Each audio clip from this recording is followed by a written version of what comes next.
بسم اللہ الرحمن الرحیم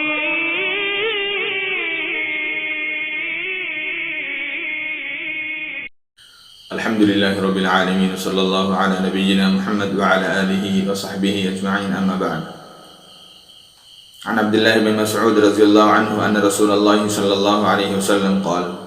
من مات وهو يدعو من دون اللہ ندا دخل النار رواه البخاری۔ حضرت عبداللہ بن مسعود رضی اللہ عنہ سے روایت ہے کہ رسول اللہ صلی اللہ علیہ وسلم نے ارشاد فرمایا، جو شخص اس حال میں مرے، یعنی کسی شخص کو اس حال میں موت آئے کہ وہ اللہ کے سوا اوروں کو بھی پکارتا تھا، یعنی اللہ کا شریک یا ہمسر ٹھہرایا کرتا تھا، تو وہ جہنم میں داخل ہوگا۔ اس روایت کو اس حدیث کو امام بخاری نے روایت کیا ہے۔ اس حدیث کے اندر نبی صلی اللہ علیہ وسلم اس بات کی طرف اشارہ کر رہے ہیں کہ زندگی کے اندر مرنے کے بعد اگر جنت میں جانا ہو تو شرک کرنا، زندگی کے اندر شرک کا داخل ہونا یہ مناسب نہیں ہوگا۔ ان اللہ لا یغفر ان یشرک بہ ویغفر ما دون ذلک لمن یشاء۔ اللہ تعالیٰ قرآن کے اندر فرماتا ہے ان اللہ لا یغفر ان یشرک بہ، بے شک اللہ تعالیٰ شرک کو ہرگز معاف نہیں کرتا، اس کی مغفرت نہیں دیتا۔ وَيَغْفِرُ مَا دُونَ ذَلِكَ لِمَن يَشَاءُ، اور اس کے علاوہ جتنے بھی گناہ ہوں گے، شرک کے علاوہ جتنے بھی گناہ ہوں گے، ان تمام گناہوں کی اللہ معافی دے گا، سوائے شرک کے اس کی اللہ تعالیٰ معافی نہیں دے گا۔ ٹھیک ہے، ابھی یہاں پہ سمجھنے والی بات یہ ہے کہ جو زندگی کے اندر زندہ رہتے ہوئے اللہ کو تو مانتا ہے، اللہ کی تو وحدانیت کا اقرار کرتا ہے، اس کے ساتھ ساتھ کسی اور ولی کو پکارتا ہو، کسی اور ولی کی مدد مانگتا ہو، کسی اور پیروں کی مدد مانگتا ہو، ان کے سپرد سارے مسائل حل کرتا ہو، اپنے مسائلوں کا حل ان کے پاس ڈھونڈتا ہو، اپنی مشکلوں کا حل ان کے پاس ڈھونڈتا ہو، ان کے پاس دعا مانگتا ہو، ان کے لیے ساری منتیں پوری کرتا ہو، ان کے لیے نذرانہ پیش کرتا ہو، نعوذ باللہ، تو ایسا شخص جہنم میں داخل ہوگا۔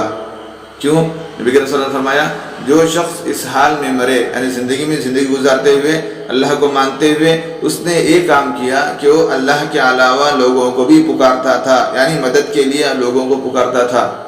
کن لوگوں کو؟ جو مرے ہوئے ہیں، پیر ہیں، ولی ہیں۔ اللہ کو جو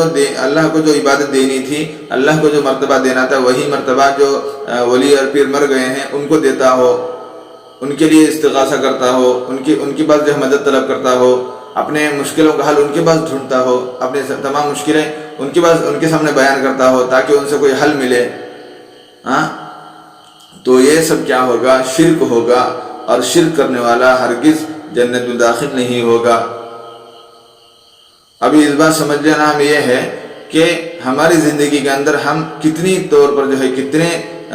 کتنے پرسنٹ ہم وحدانیت کے اندر ہیں، کتنے پرسنٹ ہم اللہ کی توحید کا اقرار کرتے ہیں۔ ہمیں اس بات پر غور کرنا چاہیے کہ ہمارے زندگی کے اندر تھوڑا سا بھی شرک داخل ہوا ہے۔ اگر تھوڑا سا بھی شرک داخل ہوا ہے تو ابھی سے توبہ کر لیں، ابھی سے توبہ کر اللہ کی وحدانیت کی طرف لوٹ آئیں، رجوع کریں، تاکہ ہمیں مرنے کے بعد اس کا افسوس نہ ہو، ہمیں مرنے کے بعد جہنم میں جانا نہ پڑے۔ کیوں؟ نبی کریم صلی اللہ علیہ وسلم نے فرمایا کہ جو شخص اس حال میں مرے، یعنی زندگی کے اندر وہ مسلمان تھا، مسلمان ہونے کے باوجود، اللہ کو ماننے کے باوجود اللہ کے علاوہ لوگوں کو بھی وہی مرتبہ دیا کرتا تھا، وہی عزت دیا کرتا تھا جو اللہ کے لیے ہم عبادت کرتے ہیں، وہی عبادت کا مقام مرتبہ جو پیروں کو، ولیوں کو دیا کرتا تھا۔ تو ایسا شخص کیا ہوگا؟ جہنم میں داخل ہوگا۔ آج دنیا کے حالات کیا ہیں؟ آج دنیا کے اندر ایسی حالات ہیں کہ ہر ایک آدمی درگاہ کے اندر جائے سجدہ ریز ہو رہا ہے، ہر ایک آدمی درگاہ کے پاس جا کر سجدہ ریز ہو رہا ہے، سجدہ کر رہا ہے۔ ابھی ان سے کہا جائے کہ آپ قبروں پر جا کر سجدہ کیوں کرتے ہیں، درگاہ کے اندر جا کر سجدہ کیوں کرتے ہیں، تو اس کا وہ بڑی آسانی سے یہ جواب دیتے ہیں کہ وہ سجدہ نہیں ہے بلکہ وہ تعظیم کے لیے ان کے پیر چوم رہا ہے، وہ سجدہ نہیں کر رہا ہے بلکہ ان کی تعظیم میں ان کے پیر چوم رہا ہے۔